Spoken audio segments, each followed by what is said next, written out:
Hello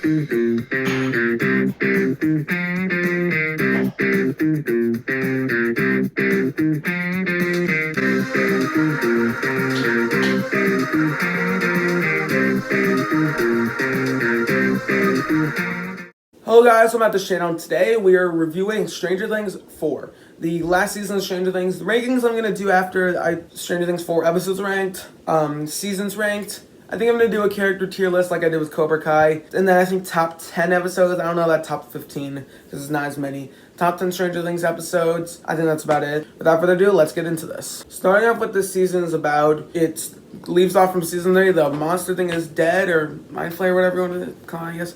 And then the Elle and the Byers family moved to this place in California called Lenora Place, or whatever you want to call it. And it doesn't make much sense because it's pretty obvious. I think most people would know this. It's that California is probably the most second or most expensive state in the country. I know Hawaii might be more. And then it makes no sense. Why would this small town in California be cheaper than this small town in Indiana? Maybe you guys better jobs, who knows.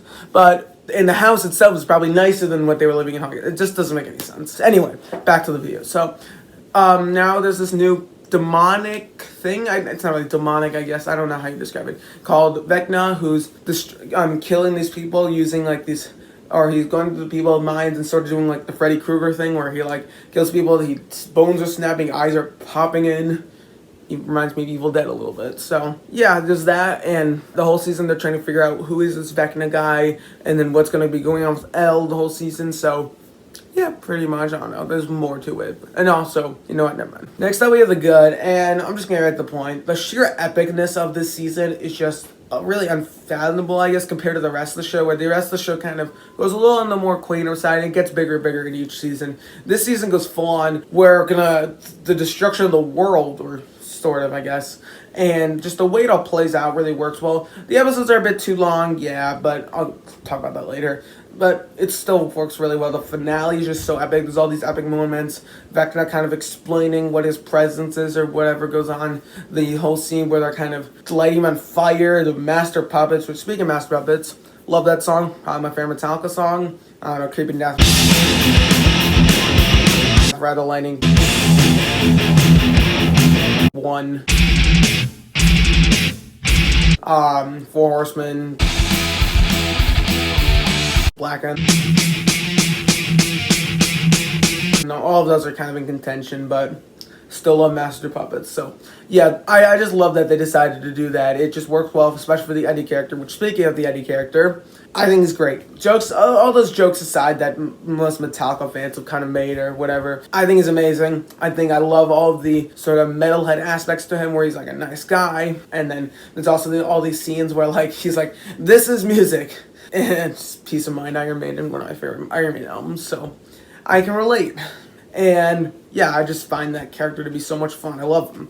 The way the finale comes together, there are some issues with it, which I'll get into those in my episode ranking, but for the most part, it all really comes together. There's all these epic moments. Characters lose when they have to, and just the way it all plays out. And in the end, it leaves you on the kind of the right note as we're going to go into the 5th season in a couple of years whenever it comes out. So loved all of that. What they did with the Martin Brenner character in the 11 storyline, I was a little odd at it's a little odd at first, but as it went on and as the flashbacks kind of got a bit more punchier and then got more exciting and more interesting, then the storyline, I think, got better throughout the season, and loved all of those elements as you're seeing what's going on with the 11, but also what's going on with this number 1 or Henry or whatever his name is, and then as he becomes Vecna, and you're seeing the whole trickle down of all of that. So loved all of that. That was just fantastic. The whole Hawkins plotline, where all of our Hawkins characters are kind of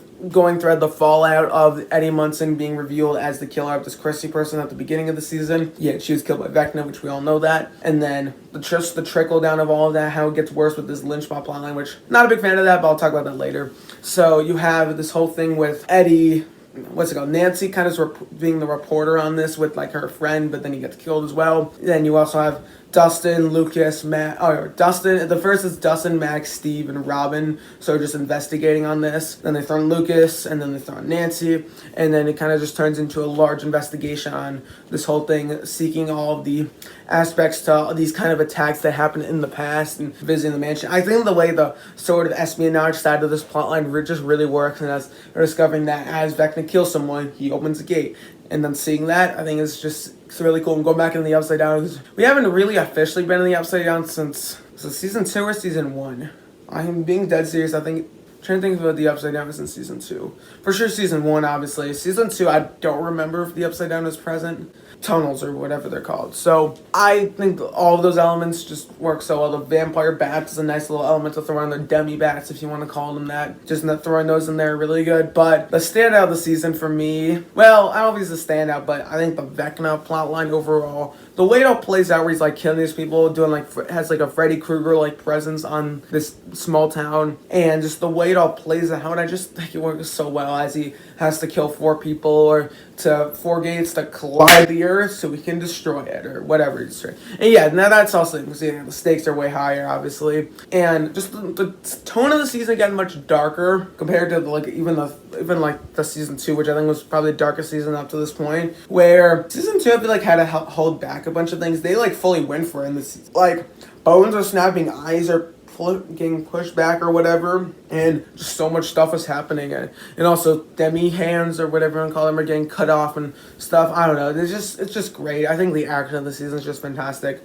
And anyway, go back to Vecna. I just think the way his arc plays out, where he was a kind of a troubled kid right from the beginning, but things just got worse and worse over time as he moved to Hawkins, and then he killed his family pretty much, except like his dad. He blinded his dad, who was sent to this mental hospital, which he got met up with earlier in the season, like episode 3 or 4. I don't quite remember.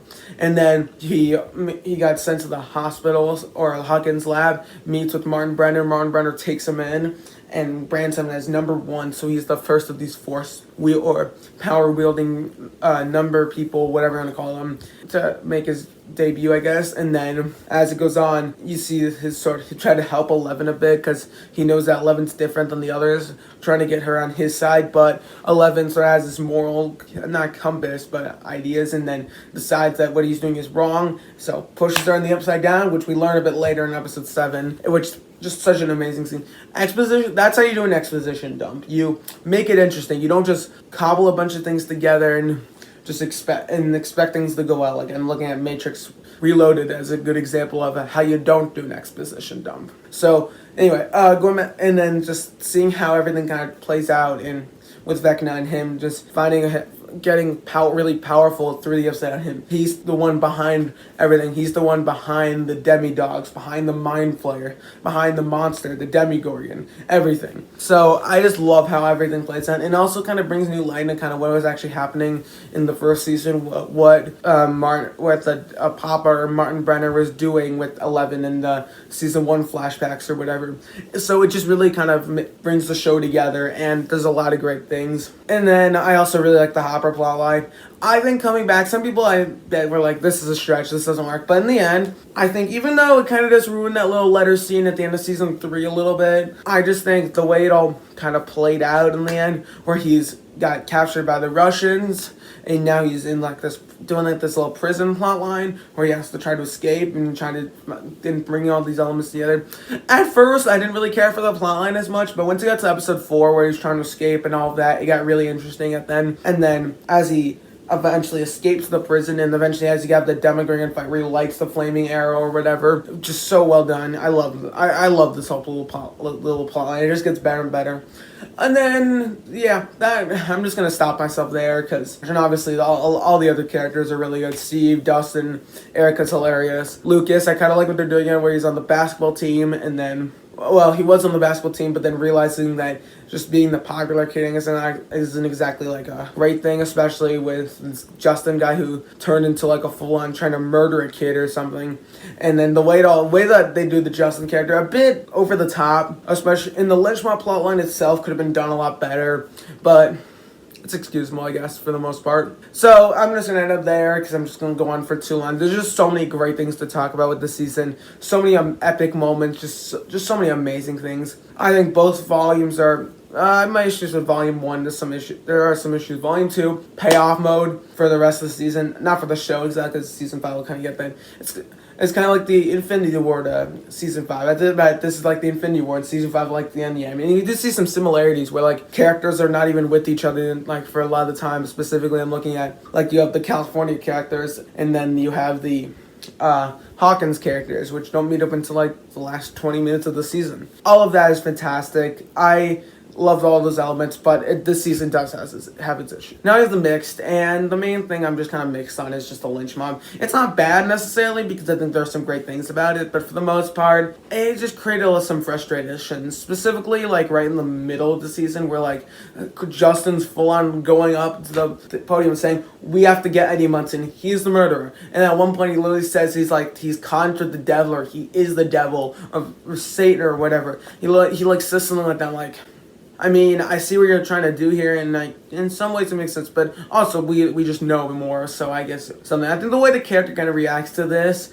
right from the beginning, I think the beginning of this whole plot line actually makes sense, where they're kind of going around looking for Eddie, trying to kill him, but then starting on a full-on lynch mob, I think kind of got a bit too far. They like took things a bit too far, and then somehow convinced the police and the whole entire town, which, I mean, it wasn't Eddie's trailer, but like parts of it make sense. This is why I'm kind of mixed up, because I'm kind of trying to even think what to say. But like the main problem I think is that like Justin kind of went to so far extent where he had held a gun to Lucas in the finale, and then I think the big problem honestly is that there's some scenes where he's assaulting people, no consequences, and it's clear that he is, and then you have the death where he gets just cut in half. It should have been something way worse. He should have gotten arrested because he threatened to kill a child, or, well, a teenager technically, and a child with Erica, sort of, but it's just like, they just went to so many extents. It's mixed, because like, I love the idea of it, the idea works, it just didn't play it out right, it was a little lazy. Now I have the bad, I think the big problem is just those first couple episodes with the California plotline. The California plotline is just rough, honestly, specifically in the first couple episodes, where Elle is now at school, and she's being treated horribly, and for the most part, it's just so hard to watch because everyone's just horrible to her. And the worst part is that Will isn't even doing anything, so I think he's just like the most unlikable character in like the beginning of the season. And then you have this whole scene where Elle hits the girl with the skate in the nose and gives her a concussion and blood spilling out, and just they focus on the consequences of that instead of celebratory moment or satisfying a moment where she just full on does that. And it just doesn't make any sense. Like, why do you set this up and then try to give her a victory over her, but it's never actually a victory? And then some people are thinking, Mike is still thinking that she's a monster. Yeah, literally, so much of this stuff is going on just done. It's just so, it's just like, I'm like, oh my god. Just focus on why you, never mind, but I mean, it's not horrible, but like a lot of it was just kind of hard to watch. It was some of the worst stuff of the show. Then they quickly moved on from that, and it got way better. Things got better. But like, Will doesn't even do anything throughout most of the season. Neither does Mike. Mike just gets to Lenore, California to see 11, and then they go on a little journey together, and yeah, he's being Mike, where he like being like the supposedly loving boyfriend, or says a bunch of things, or he's being Mike, which I've never been a big fan of Mikey. Season 1 I kind of liked him, but then season 2 he just got a bit more annoying, I guess. I don't know. And then Will, since season 2, he's not really been good. So, because they don't just have nothing for him to do. He's just kind of there. So, overall, those things. And also, this kind of goes back to my problem with season 3, where they're just adding too many characters. And I said season 3 was barely when they crossed it. This is when they full on crossed it. And there's just too many characters added here. You have Eddie, you have the lynch mob characters, you have all of them, a Russian character plotline. Murray's being promoted a little bit more in this season. You have the whole plotline. I mean, I guess he's not main character, but you have the reporter character. You have the mental hospital guy, or I mean, he was in one episode, but whatever. There's just so many characters now being added. It's like Game of Thrones level amount of characters. So like now it's just like you have to stretch out the length so we have everything explored with each character. And also Martin Brenner's added back in the show, and you have the 11 flashbacks, which adds like 20 characters or something. So there's just so many characters. Yeah, I get trying to tell this like epic story throughout the season, but for Stranger Things, times Stranger Things hasn't really been that, so it's just a bit odd now we going into this sort of thing. And then also, I just think the episodes are way too long. Some of them a lot of them I couldn't even make in one sitting. I think episode 3, episode 8, and like episode 6 are like the only ones that I think even episode 5 I think were like the only ones I watched in one sitting because they're just so long. And then the finale is longer than most feature-length films. So like a lot of these could be like Stranger Things movies, and you could have split the finale into two and just 1 hour and 16-minute episodes because it's like 2 hours and 30 minutes, 2 hours and 30 minutes, whatever. So I don't know, I just thought the season was way too long for its own good, but at the same time, there's not much there I would really take out. It's just they should have maybe trimmed some things, maybe trimmed down on the characters or something. And then, so a lot of those elements are a bit frustrating, but yeah. Though I had a lot of complaints, in the end, this season's great. This is probably my second favorite season of the show. I don't know. I don't know where they rank. I'm still thinking about that, especially between this and season 3. Even season 1 I'd be doing. So really all of them can really interchange, I guess. I don't know. So I'm going to come up with the ranking, come up with my top 10 episodes. Character tier list will be coming. A lot of other things will be coming. So yeah. Tell me what you thought about this season. Comments below. Did you love it? Did you hate it? Let me know. I'm interested. Check out my Stranger Things polls. Black Panther poll. Black Panther Wakanda review. Black Adam review. The whole channel.